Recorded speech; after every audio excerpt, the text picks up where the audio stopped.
What's up guys, KPlaysHere here. As we come to the end of the 14 days of Monster Hunter Christmas, we're kicking off the final four with Switch X. Before we even get into the nitty gritty details of this trailer though, I gotta say, these new gear designs are going insane.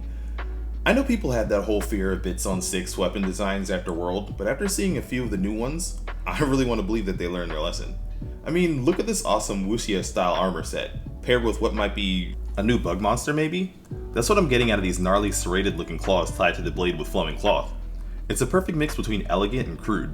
Or now that I'm thinking about it, maybe it's a new crab for the first time since 2nd gen, or maybe main series is getting its first ever scorpion. And from what we see later, this is an ice element weapon, which is probably the last thing I'd guess for that type of monster this may be. Whatever it might be though, what it is a hint towards a monster that's guaranteed to be pretty unique. Between this, the Charge Blade set, and the Hammer set, you've definitely got some monster reveals to do next trailer, Capcom.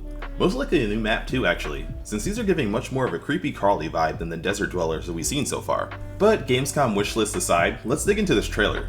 This is another pretty short one like yesterday's Sword and Shield video, and if I know Switch X, there's no way that they could have crammed everything about it into under 50 seconds of rapid fire clips. Especially considering the games it appears to be pulling from. There's some Generations Ultimate, some Rise Sunbreak, and again a little Frontier sprinkled in for good measure. All of which threw the weapon some pretty wild new toys. Funnily enough, not much from World though.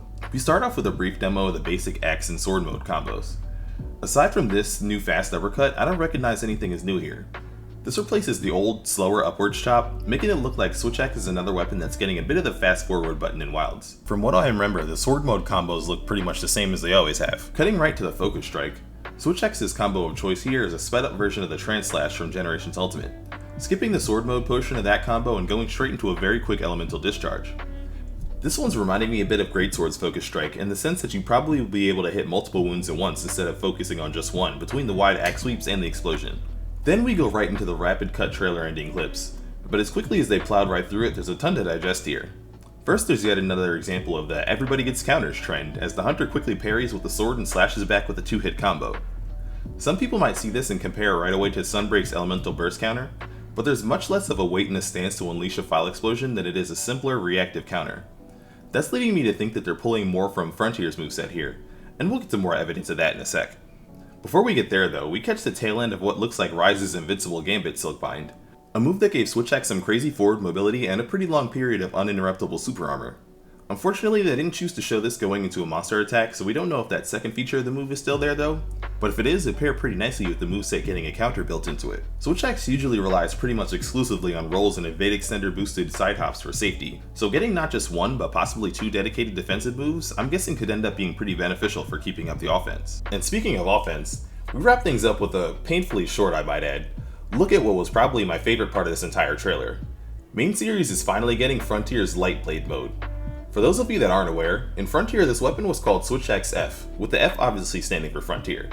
It's labeled differently because despite it being the last main series weapon to be added to Frontier, the changes immediately made it so different that it almost couldn't be considered the same thing. One of those changes was copyright avoidance, I mean Light Blade mode, a technique that allowed you to overload your files to create an energy blade around your sword mode. We don't quite know for sure how it'll end up working in Wilds, but there it boosted both your damage and range thanks to the energy extending past your physical reach. If we slow it down here, it does seem like the extra reach is there though, so I wouldn't be surprised if it ended up being pretty similar. But that's it.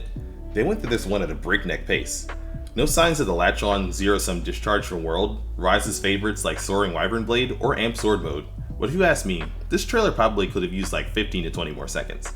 It's not quite as complex as Charge Blade to need one of the longest showcases out of all the weapons so far, sure, but there are enough technical aspects to Switch X that there's no way we saw everything Wilds has to offer it in as little time as we got.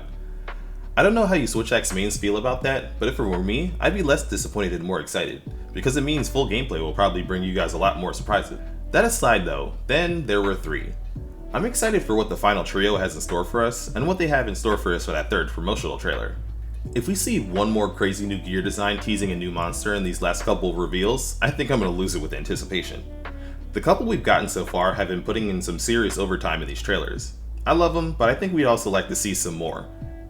What kind of monster do you guys think the gear shown in this trailer comes from? Let me know down below, and also how much you like this most recent weapon showcase. Until the next one, this has been another KPlays, and I hope you enjoy the rest of your day.